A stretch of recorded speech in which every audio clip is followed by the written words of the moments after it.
We are back.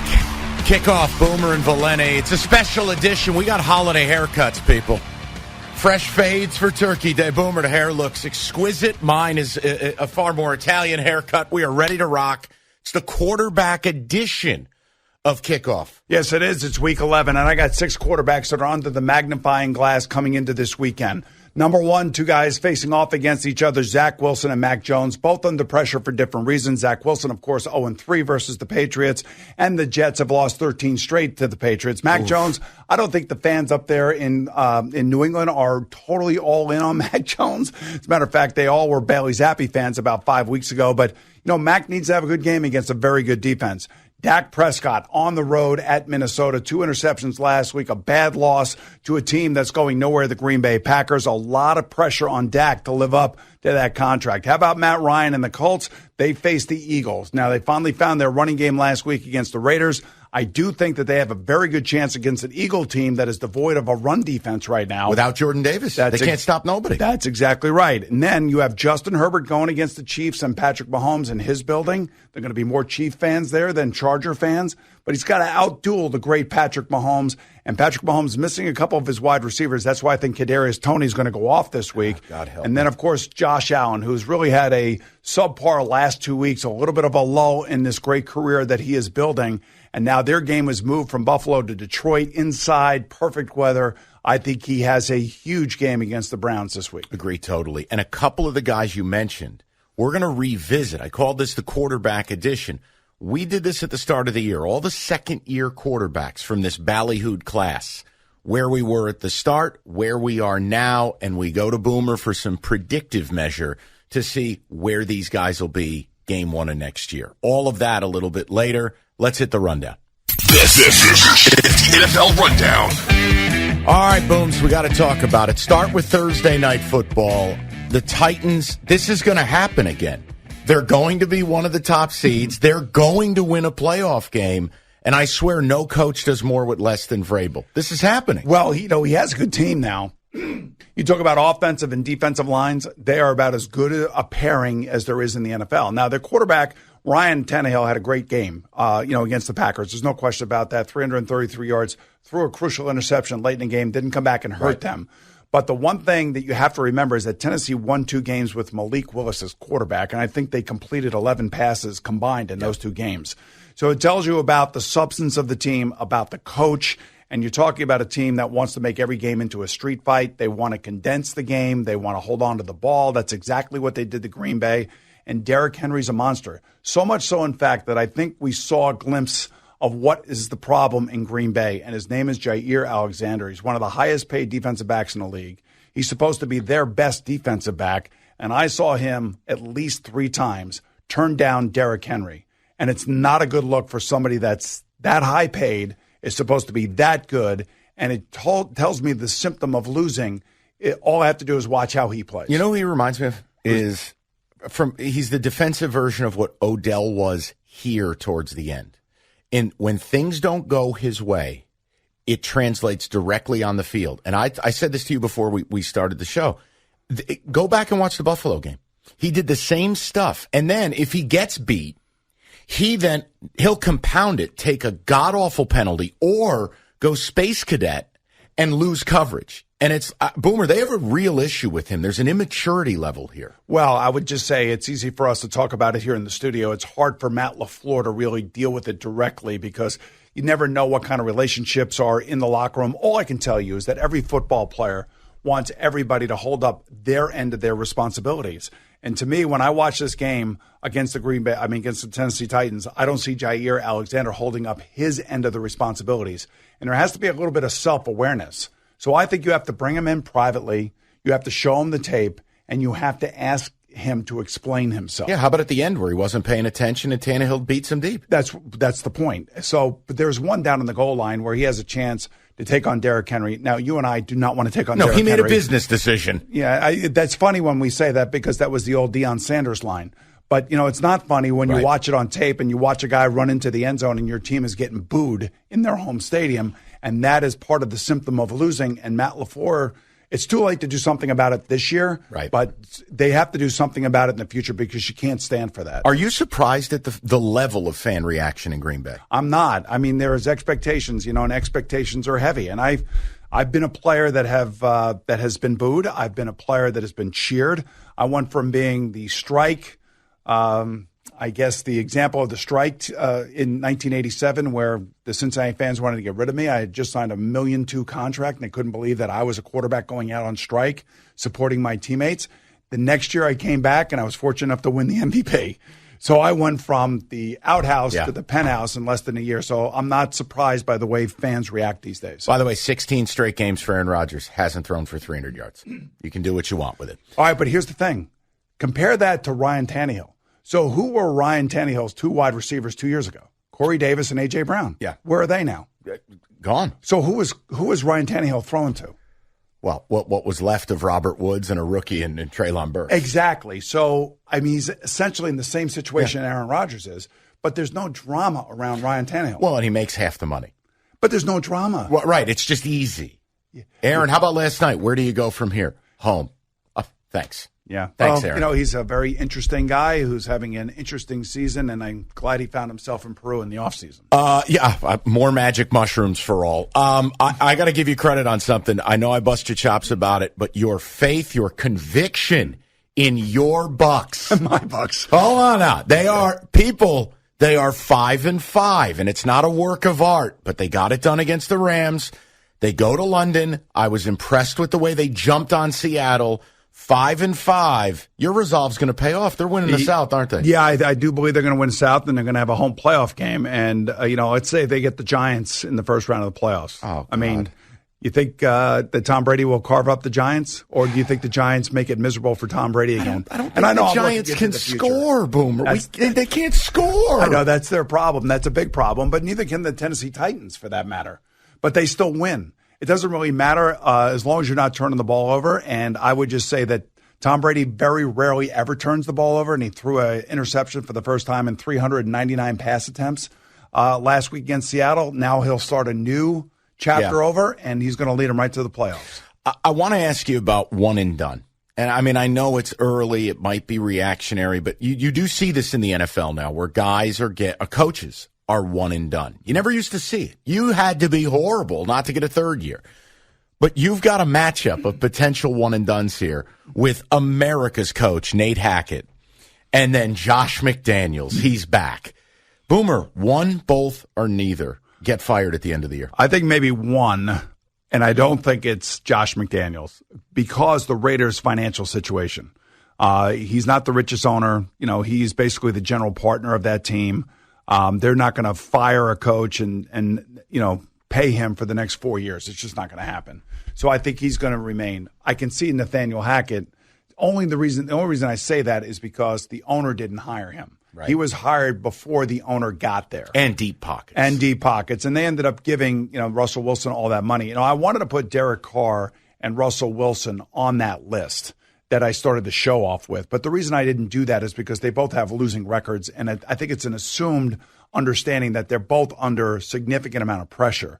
Russell Wilson's not going anywhere because of the guaranteed money. Derek Carr may not be long for the Raiders because of where the Raiders are going to be drafting. I just wanted to, all right, so let's do this with both quarterbacks in for a second because the Russell Wilson stuff was weird to me. Checking into the wrong plays. And what is going on? All right, so here? That's an ex-player who is basically saying that. And I don't know if he's disgruntled or doesn't like Russell or what the whole situation about that is. When asked whether or not Russell was using the wrong checks and doing things that they don't have in their playbook in Denver and was confusing the Seattle playbook, one of his active offensive linemen said that's not true. We know everything that's going on. But then again, I don't expect an active offensive lineman to throw his quarterback under the bus because that's not who offensive linemen are. Now, a disgruntled offensive lineman that left the team for whatever reason, I could see that. So there may be a little bit of that going on, and I think there's probably a little bit of stubbornness from Russell Wilson towards Nathaniel Hackett and the way they're running the offense and some of the mistakes that Russell is making. They are horrible. And I think Nathaniel Hackett is coming to the realization that this guy's going to end up getting me fired, and we just gave him all this money. So that's probably what's happening between coach and player out there. And if they lose this game, If they lose this game to the Raiders in their building, you got to, I would think that it's better than 80% chance that Nathaniel Hackett will get fired. All right, so go to Derek Carr, and we'll do this two ways. I wanted your take on the postgame, and it's not about busting chops, but you saw an emotion from him you don't see from players and quarterbacks very often. As a former quarterback, what was your reaction to that and the effect it may or may not have? So I kind of know Derek a little bit. I don't know him all that well, but I just know that, he's a straight-laced guy. He's a guy that, wears his emotions on his sleeves, and he takes a lot on. He took on an enormous amount of responsibility last year when Rich Bisaccia took over for John Gruden, and he led them all the way to the playoffs, and they almost beat the Bengals in the first round of the playoffs last year. Yep. And, he had an amazing year just under those circumstances. So now in comes Josh McDaniels. They go get his best buddy, Davante Adams. Now Waller and Renfro are on the IL, and the defense stinks. I mean, the defense is just awful. And I just think he's wearing his emotions on his sleeve. I wonder if he'll be there next year. And the reason I say that is because they're going to have a high draft pick. They're going to have probably 1 through 4, somewhere in there. And one of these young quarterbacks will be available coming out next year. And I would think that Josh McDaniels is probably going to want to get his hands on one of those players. You want to do a hypothetical fit for Derek Carr in your world? Where's a good landing spot for him? Indianapolis. Okay, where done. all old quarterbacks go. Spin the wheel. And who's going to be the coach in Indianapolis next year? Who knows? Right. More true. The Vikings are elite or the Bills are in trouble? I think the Bills are in a lull right now. That's what, and I think it's all because of Josh Allen, because Josh Allen is somewhat bored. I think this happened to Patrick Mahomes a few years ago, where all of a sudden you kind of get away from your fundamentals, the intensity of the game, what's important when the game is being played, and you don't play it like you're playing in the backyard of your house. And I think that's what's happened to Josh Allen here the last couple of weeks. And I appreciate what Josh Allen says after games, because he is taking ownership of that. I think he misses Brian Daboll, because you watch how Brian Daboll handles Daniel Jones with the Giants. Who is handling Josh Allen that way up in Buffalo? Is it Ken Dorsey, the offensive coordinator? Is it Sean McDermott?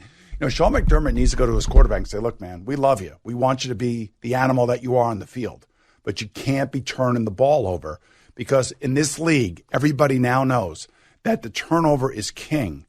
More teams lose the game than actually win the game because of the turnovers. It's really the only way to get stops against elite quarterbacks. You're not going to force punts. You got to get a couple turnovers. And a couple of these turnovers that Josh has made the last 2 weeks are really unexplainable, which means that he's lost a little bit of focus. He's running around, and I'm sure the embarrassment is going to make him want to play better, much better, and should play better this week in Detroit versus Cleveland. Indoors, fast track, I agree with you. I got to believe he's got to have a big game. Road trip, you mention it. Now the 1 seed goes through Kansas City again. A, do the Chiefs hold on to it? B, if that game is played today, do the Bills win that game? The Bills went in there and they conquered the beast earlier this season, and they had a great game, and it was a great game. But Patrick Mahomes is pretty stout, boy. I'll tell you what, he is going to be tough to beat. They have lost a bunch of games, playoff games at Arrowhead. Think about that. I know. The Patriots, the Chiefs, and now the the Patriots, and the Bengals, I should say. And, of course, now the Bills possibly. So I think they hold on to the number 1 seed. At least that's what I see right now as we are halfway through the season. But don't count out the Tennessee Titans again. Remember, they were number 1 last year. I know. And, again, I'm not beating up on the Bills, but they currently are not in first place in the East. The Miami Dolphins are. So let's start with Tua for a minute. He was splendid again. But how much is McDaniels and the insulation they've provided with supporting cast, or how much is Tua might just be special? Well, I think it's both. When he came out of Alabama, everybody raved about his accuracy. They were worried about his arm strength and all that other stuff. I think he's answered all those questions. His arm is more than strong enough to win in these games. But I do think he has a synergy with his head coach.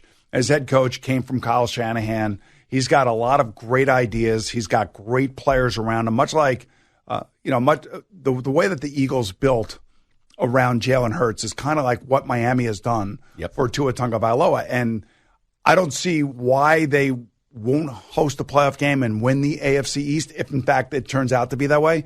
but I just don't think their defense is good enough It's not. to go deep into the playoffs. Like, if they had to play the Tennessee Titans, that's what I would love to see. I would love to see the Tennessee Titans and the Miami Dolphins play in a playoff game. The Titans that would be making really a playoff run is my personal nightmare. They're boring. They're Exactly. dull and they're boring. I yes. can respect them, but I don't have to like them. But their coach has got to look kind of like you. Yes. He cuts his hair and he wears his hair just like you do. Listen, he's a damn good coach. The way they play kills me. You see that snarky look he gave to Aaron Rodgers on the field last night? Oh, yeah. 100%. I got your ass. Listen, and you know what? I think all of America feels that way. And Aaron only has himself to blame. Nobody's asking you to be perfect, but boy, does he invite it. You're right. All right, we've got a lot of ground to cover. We got to pick more games. We are going to check in on the young QBs. Boomer's going to diagnose this thing. I am. And we may have add a total to the picks.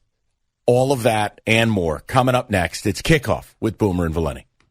Now, back to Kickoff with Boomer Esiason and Mike Valenti. Oh, people, I got to tell you, before we get to the picks proper, this man is sizzling. It is hibachi hour here. A 10-3 week. You and I are both above 500. And again, we pick every game because he's a maniac. 70-67 for me, 71-66 for him. 10-3. Yeah, it was a good week last week. There's no question about it. A couple things broke my way. Now this week, I feel like already we're off to a weird start because Tennessee goes into Lambeau after the Packers beat the Cowboys the week before, and you're thinking, okay, now Aaron Rodgers is ready to turn it on, and they look listless against the Titans. So maybe this week is a week where there are a lot of upsets that are going to happen from teams that we would never expect to win games. It's time to outrun the speeding train. Let's go to the picks. Picks of the week. Oh, this right here. This is the saddest game of the week, so I put it first. This is a battle of two god-awful teams who don't own their own first-round pick, so help is not on the way. Saints -3 against the Rams. I mean, who are the Rams? I really don't know. I mean, no Cooper Kupp now. I don't see – if I had to say the best unit on the field for this particular game is going to be the Saints defense. Agree. And I think that they will hold the offense of the Rams in check, so I'm going to take the Saints and I'll lay the 3 points. I'm with you. And that's the key. It's not 3.5. It's 3. I get a team at home. I get a team with the best unit. And let's be honest, the Rams do nothing well. They don't run it. They don't pass it. Cooper Kupp's gone. Stafford, whatever. And defensively, you spent the money on Bobby Wagner, on Ramsey, on Donald. It don't matter. They're no good. You know what? They tried to run it back, and they couldn't do it because of the offensive line situation. Yep. That ultimately is what really killed this team. All right, game number 2, and this one's really interesting to me. Eagles, flat 7 at Jeff Saturday's Colts. You know, Jeff Saturday's Colts came out flying last week, and one of the reasons he was hired was because he was a former offensive lineman, an all-pro offensive lineman, and he's a dynamic personality. So I think that the owner probably felt like he could go into that offensive line room, which is the most expensive offensive line in football. And they've woefully underperformed. Right, and start kicking some ass in there and getting those guys in gear. And what did they do? They gave the ball to their Jonathan Taylor, their superstar running back, and they also put Matt Ryan back behind center. So I'm going to take the 7 points. I'm with you. And I will take the Colts. You know what scared me with the Eagles? Look, since the Jordan Davis injury, the rookie from Georgia, they can't stop anybody. They can't. And again, it's not, Fletcher Cox stinks. No, he's older. He's not meant to play 40, 50 snaps. Jordan Davis comes in the game. He's an auto double team. Without him, they can't stop nothing. And here's the other problem. Bradbury, Avonte Maddox is hurt. Slay's good. They're underperforming back there now because they can't take the runaway. Taylor Heineke was like 8 of 9 on third downs passing. I got to take the points here. Do you think that we come back here next week and the Colts actually win the game outright? Would that surprise you? Oh, it would. Outright, yes. Close, not at all. This could be one of those games where the 7-point underdog wins the game outright because what they do well is what the other team doesn't do well. So let's go to the Commanders. They go into Philly. They win a huge primetime game. Now they go on the road as favorites. You know what to do. I know what to do. I'm going to go with Taylor Heineke and Chase Young. Chase Young's going to be on the field for the Washington Commanders, it looks like. And, they have one of the best defensive lines in football, man. There's no way that Ron Rivera is going to let this team down. I don't see it. I think that they are riding a hot hand, by the way. And I think that he will stay with Taylor Heineke even when Carson Wentz is healthy. 100%. And why wouldn't you? You can't put Wentz back in there. You can't. I don't care. I mean, if the owner comes down from the box and goes, I spent the money, this is what you're doing, that's one thing. But if this is left up to him, you see how they play for Heineke. He's far from perfect, but he's their guy. Then why are you going to pick Houston? I'm not. I was busting your chops. I was trying to bait you. I'm taking a command. What are you, crazy? I thought you were definitely going to take Houston here. No, this is the one that's going to break my heart. Giants laying 3.5 hosting the Lions. I'm going to take the Lions here. And the reason I'm going to take the Lions here is because I do believe that they have a very good offensive line. I know it's outdoors. I know it's going to be cold. And I know Jared Goff probably doesn't like those conditions. But, they can run the ball, too. And I do wonder about whether or not the Giants can score more than 24 points. No. So I think this is like 24-21, 23-20, that type of thing. And I'll take the Lions in the hook. I'm completely in agreement with you. Look, wow. I love the Giants. They can't score. They don't have, by the way, I was at the game last weekend. Yeah. Kenny Galladay's going to need a police escort. That it is getting untenable. Yeah, they asked him around here, how does it feel to be booed? And he was just very matter of fact, like, I don't really care what the fans say. Look, we're all human beings. We hear it. We know it. I'm sure he feels it, and I'm sure that it's really impacting his play. Hopefully this week he bounces back and he has a good game and he gives the fans something to cheer about. Yeah, I'll take the Lions. I'll take the points, though. The Giants just aren't good enough to separate and win games by a lot. I don't think they've won a game by more than 8 points this year. Don't quote me. Atlanta laying 3.5 hosting the Bears. Well, this is a really interesting game because the Bears game defense is not great. But Justin Fields has been shot out of a cannon the last 4 weeks, and he's a completely different player than we saw. Atlanta, I don't know what to make of them. They're up and down. The Artie Party is so inconsistent because of Marcus Mariota. I think reality's setting in. I do too. I'm going to take the Bears and the points. I think it's going to be a high-scoring, close game. Yeah, listen, this should be entertaining. That's the key. It's not like big brand name stuff. This might be the most fun game of the week. I'm with you with the Bears. And again, the Bears gave that game away to the Lions. Pick six, missed extra point, 17 penalties on the final drive. It was a disaster. All right, Bills. Updated line. This is in Detroit because of 17 feet of snow in Buffalo. Bills -8 hosting the Browns. -8. Oof. Well, the way that the Bills have been playing the last couple of weeks, I'm not jacked about that, but I think there's problems with the Browns. I think the Browns, defense has got some injuries coming into this game. I do think that this is a bounce back spot for Josh Allen. I'm going to lay the 8 points. It was 7.5 going into the game in Buffalo. If they were playing in Buffalo, I think this is a no-brainer. Yeah. But the fact that it's inside, it's going to be a weird fan kind of configuration. I'm going to take Buffalo. I'll lay the points, and I think Josh Allen has a huge game here. My only reservation is the Bills have been awful covering these big numbers. Awful. And look, if we really look at this, didn't cover against the Vikings, didn't cover against the Jets, didn't cover against the Packers. I have to really think the last time they did. But the Browns were my biggest disappointment last week. What a garbage performance. You got the best run game in the league. I don't care Miami's decent at stopping it. You don't even attempt to run it. Then you get into this weird track meet. I'm kind of done with them. I really had high hopes that they could stay afloat until who comes back and we'd have a storyline. They are. I'm out. When who comes back is going to be really interesting because he hadn't played football in 2.5 years. Right. That's what I wanted, though. I wanted a little drama. Now it's who cares? They stink.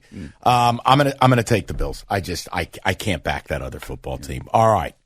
Niners -8.5 at Arizona. Normally I wouldn't take this. We wouldn't bet this game. I wouldn't go. I just think that I don't know whether or not Kyler Murray is going to play in this game as we speak right now. And if he does play, he's going to be hampered with that hamstring, which I think is just deadly when it comes to playing the 49ers. Scones, we got a contingency. This is the Boomer contingency play. Know what? I'm not going to contingency anything. I'm going to take the 49ers. I'll lay the points. I don't care. The Cliff Kingsbury. All right, but hold on. Kyler Murray thing just bothers me. Shanahan is a big favorite. Awful. And didn't cover last week. Be careful. All right, I'll be careful and I'll take the 49ers. Okay. Can I ask one question while we're talking about this game? Sure. Are you concerned about their red zone offense? I am a little bit, but, their defense is so good that they're going to keep them in every game, and then sooner or later it's going to break open for them. There's too much talent on the 49ers offense to be stuck like in the mid-20s. They're due for a breakout big game, and I think this is going to be their breakout big game. I'll do it. I don't like it. Niners. I hate big spreads, and I hate when it looks too easy. It is. This is how the sports book stays so nice. Ravens laying 13 Carolina. Who is watching this? I don't know, but it is Baker Mayfield who's intimidated by Lamar Jackson's mom now. Oh boy, yeah. I don't know if you heard Baker. That. What a blessing. Yeah, so he basically said that Lamar's mom said you should come down and work out with Lamar down in Miami. Yeah, I saw it. And Baker said he didn't go, and he probably regrets not going. But I will say that Carolina's been kind of like fighting for Steve Wilkes. They really have been. But it's Baker. That's my And it's problem. on the road at the Ravens. I'm going to take the Ravens to blow these guys out, just like the Bengals did a couple weeks ago. You realize you and I are about to take 3 big favorites. I know. It's not going to end well for us, but I'm with you. I'm with you because, look, Carolina is playing way above their head, and regression is going to happen. They're just a bad football team. The Ravens, look, they've got bigger goals. They're driven. Plus, Lamar's still playing for the contract. I think it absolutely matters. I'll tell you who I like for the Ravens, too. Fans should keep an eye out for him. Good young player they got in the 4th round from Coastal Carolina, this Likely. Who's going to pair Isaiah up Likely, with who's like this weird hybrid tight end who's not really a tight end, but Andrew's healthy. Likely is the compliment. You've seen him rolled in. More like Kyle Pitts. Yes. Yeah, like a poor man's version, but it's good for their offense. I'll take the Ravens. Okay. This is the principal play of the week, Scones. Patriots laying 3 against the Jets. I know you love Bill Belichick, and I know you love him driving Zach Wilson crazy. I've been here in New York all week, and all anybody is talking about is this is one of those games where the Jets have to win. I mean, and they felt like they should have won the previous game between these two teams. And if it weren't for a roughing the passer penalty against Franklin Myers, I think the Jets would have blown the Patriots out. But just one play changed that whole game, and then Zach Wilson went into interception mode. I saw a much better Zach Wilson against the Buffalo Bills. He was very responsible, quality game manager. And all the things that he has been saying throughout the week, this week, I kind of like it. I kind of feel like he's getting some of the confidence back. They're going to put Elijah Moore in the slot. I like that move. I'm going to take the Jets here with the 3.5 points. It's going to be a close game either way, and it's going to be a low-scoring game. It's 3 flat. Hold on. Oh, 3 Did you just buy a hook? I'm buying a hook. What are we doing here? Then I'll buy it to 2.5. What kind of operation we running All I here? know is that on WFAN, I picked the Jets in 3.5. That's the number that I got, and you have a different number. You need a quality control deal because I just take checked the 3.5 in the Jets. Wait a minute. I got magic dust. I got 2.5. Fine. I'm taking the Patriots. It's a principle thing. I can't. And I'm rooting for the Jets because I hate the Pats. But I'm taking them. It's Belichick versus Wilson. A second time around for Bill to grind all that tape. Come on. I tell Brian, what are we doing here? I got 3.5. I got the Jets. I'll buy the hook if that's what it That's is. what it's going to be. I'll lay it at 3.5. You got it at 3.5. You both have it at 3.5. This is an international incident. Yes. Bengals laying 3.5 at the Steel. You Boomer, if I have taught you anything, you know what to do here. Come on. I'm taking the Bengals. Come on. I have to take the Bengals. You see the helmet in front of me right here? I do. It's beautiful. What helmet is it? It's the white Thursday night edition Bengals. And that's the helmet that they're wearing. And it's regal. Steeler week, and I got to deal with Coach Cowher in the NFL today on Sunday. You know, I'm going to go in there with the intensity that Steeler week deserves when you are a former Bengal and when you are a present Bengal. And the Bengals need to save their season, man. And they got beat that week 1. They should have never lost to the Steelers in week 1. So this is payback, revenge spot. They win by about 4 or more. Tomlin, home divisional dog. It's science. Can't lose. Steelers. That's it. All right. In a game that should not be televised. I wish the NFL would have the blackout rules in effect.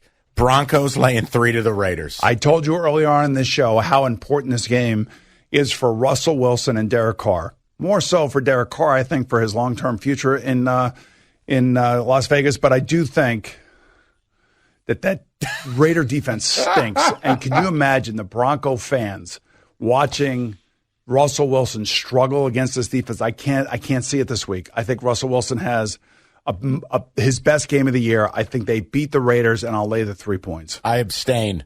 Okay. No, I'm gonna take the Raiders. The Broncos offense is such a clown car. I can't. Just give me the Raiders. Maybe I'll be crying with Derek Carr after the game. All right. Chiefs laying 5.5. I'd say at the Chargers, but they don't have any fans. That's true. I'm going to take the Chargers at home as a home dog.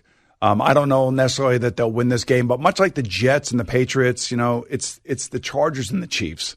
And, the Chargers have got to win this game. I mean, if they want to save their season, they want to make it to the playoffs, they want to go against the big boys, they have to win this game. Now, they may not win it, but I think they're going to keep it close. I could see this as a 34-31 game, that type of game, 34-30. So I will take the Chargers and the points. Home divisional dog, science. It's like the Pythagorean theorem, but different. I thought it was science with Tomlin. He's not in this game. Don't worry about it. Home divisional dog. Don't question it. 5.5 is the devil's number. Our best of the best pick coming up next might be my play of the year. He busts my chops. He wants bigger plays, big play guarantees. I got one for you. We'll do it next. And he's telling us how these young QBs are panning out. All that and more. It's Kickoff with Boomer and Valenti. Now, back to Kickoff with Boomer Esiason and Mike Valenti. We are back as promised.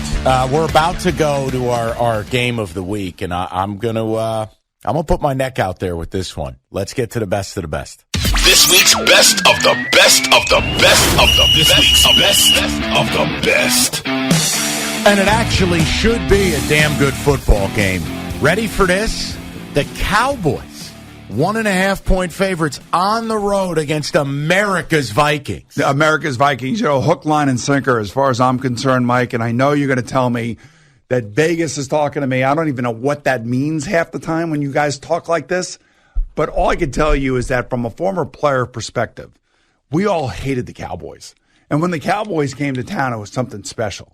Now, when I played the Cowboys early on, it wasn't Jimmy Johnson, and it was Coach Landry, and I think Craig Morton, or maybe a couple of those guys. I forget who. Danny White. I'm not sure who the quarterback was.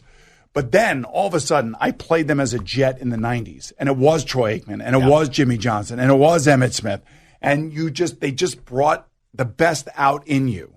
And I know that the Vikings are sitting there after last week's miraculous victory, knowing that the Cowboys, if this were, I don't know, the Commanders coming in or the Titans coming in or the Dolphins coming in. You play a letdown spot. Yeah, but I'm not playing a letdown spot because it's the Cowboys. All right, ask yourself. I'm taking a Viking. Hold on. I want to try to help you. Ask yourself, with everything you just said, why are the Cowboys favored? I have no idea. Aha. So if we can't figure it out, we walk into the sun in that direction. I think it's because they're more popular. So there are going to be more people gambling on the Cowboys. Hey, Cowboys. This is just like last week. I was like the only human being on the Green Bay Packers. Yes. You just, over the long haul in these types of spots, you got to do it. Didn't I take the Packers with you last week? I can't confirm or deny. I will take the Cowboys.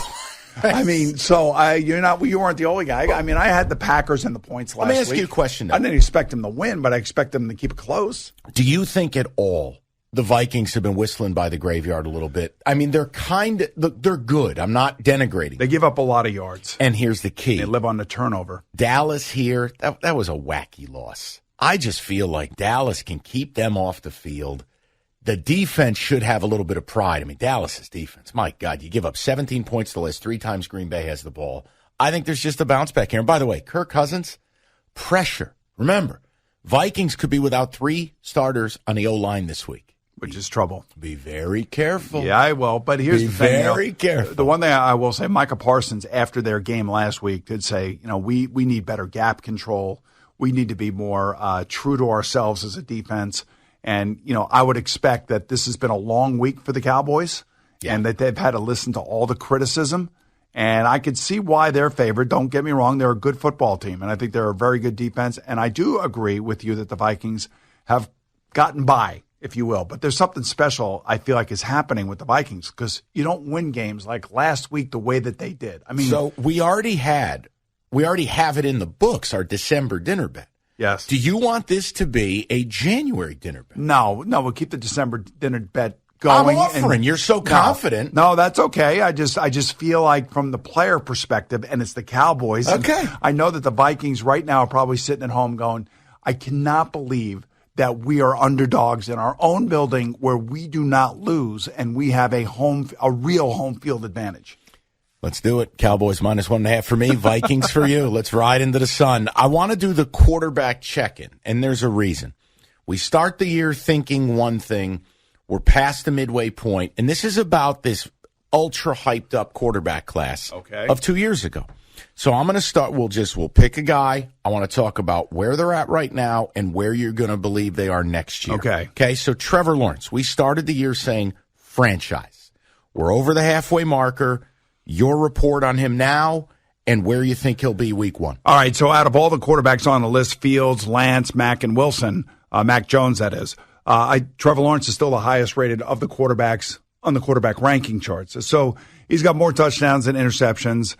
He's still learning the game. I still think there are moments in games where he looks like he is the true number one can't-miss kid. I think that they are still kind of growing together, him and Peterson. So I'm not going to be over negative about him, but I still think that he is the starting quarterback for the Jacksonville Jaguars next year moving forward, and I think he's on a nice trajectory to be a star quarterback. Okay, so here's the question. Would you – year 3 seems to be where guys really break out. Look at Tua. Right. Well, hell, Josh Allen.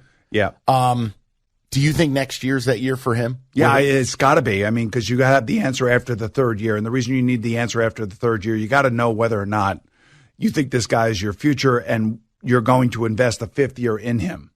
And you got to make that decision. Like the Giants made that decision for Daniel Jones that we're not picking up your fifth-year option, so go and play for it. I don't think he's going to be in that situation. I think at worst they'll pick up his fifth-year option. At best, they'll give him a contract extension. And they're going to continue. After next year. They'll continue putting talent around him, too, because for better or for worse, Shad Khan is never hesitant about spending money. They'll be aggressive. They'll do the things they have to do. Now, they don't always spend it the right way, but they'll try. So he'll be next year's Jalen Hurts. Like they tried this year, when they got Christian Kirk and they went out and got some offensive linemen and drafted an offensive lineman. So, they're building around him just like they should be. And hopefully they'll use the model that Buffalo and Philadelphia and Miami has put out there. I love ATN, by the way. It's great to see him back healthy. He's dynamic. All right, Justin Fields. This might be the most difficult one. Yeah, he's a freak athlete. I knew he was a good athlete. He ran in college. People don't realize how much he did run in college. A lot. But I don't remember him being this fast. And he looks like a completely different player than he did 5 weeks ago. And I do give Luke Getsy a lot of credit for that. That's their offense coordinator for the Bears. He looked at some tape, figured out some things that Justin does well, and is trying to play to those things. And the more he plays the way he's playing, the more comfortable he's going to get on the field, and the better quarterback overall he'll be, and the more in charge he'll be. So what I see is a refinement needed in his game, but there's no question about the explosive nature of the athlete. And that's Josh Allen, that's Lamar Jackson when they were young.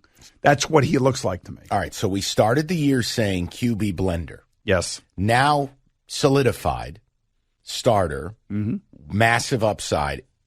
I'm going to say something, you have every right to laugh.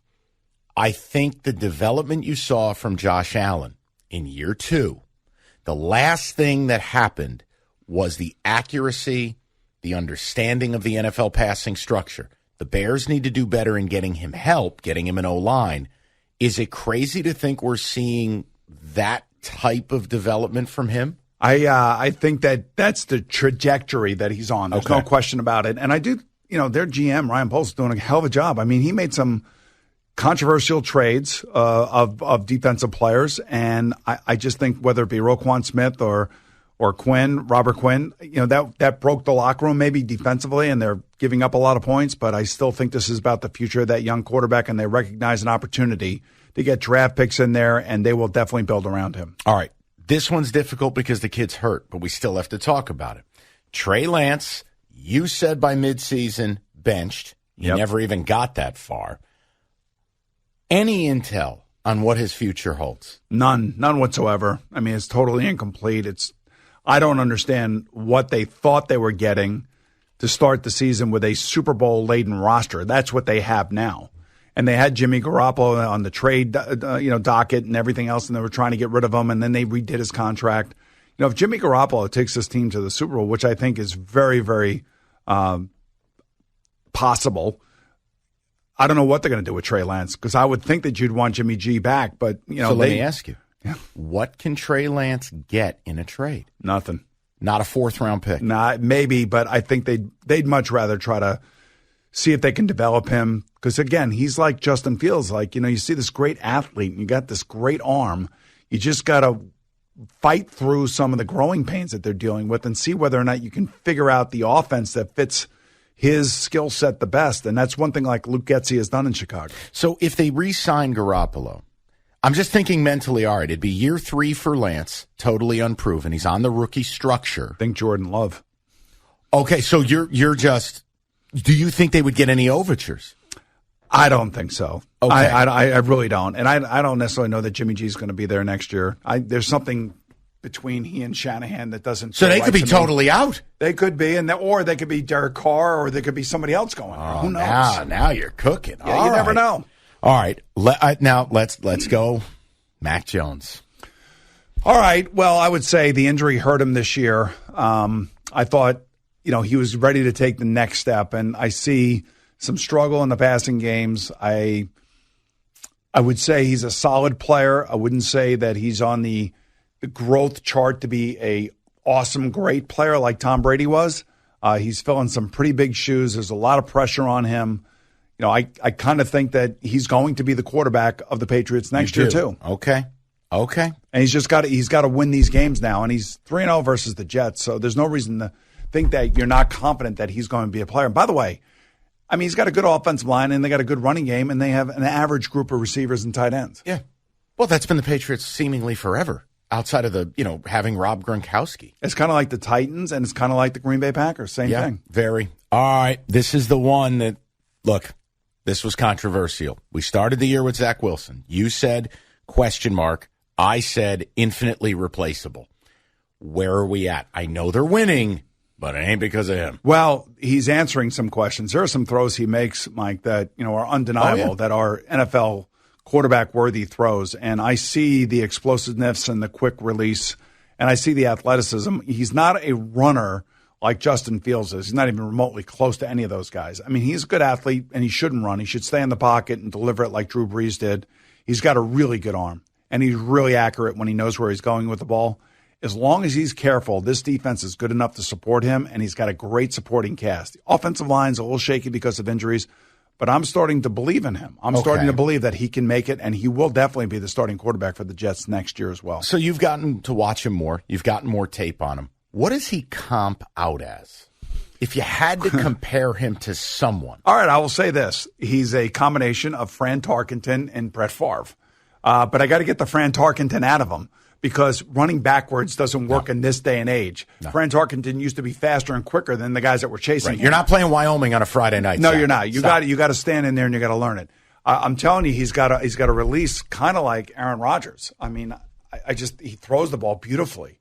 And this touchdown pass he throws to Tyler Conklin against the New England Patriots in their previous game was beautiful. It was perfect. And you're like, wow, that's the kid. So now I just got to refine him, and I got to make sure that he is focused in on every single play and he realizes the situation in the game. So if this game is tight on Sunday and you're in the fourth quarter and it's 17-13, you don't need to be throwing the ball up. And I know the one ball that he threw as an interception, the second one against the Patriots, he was trying to throw it away.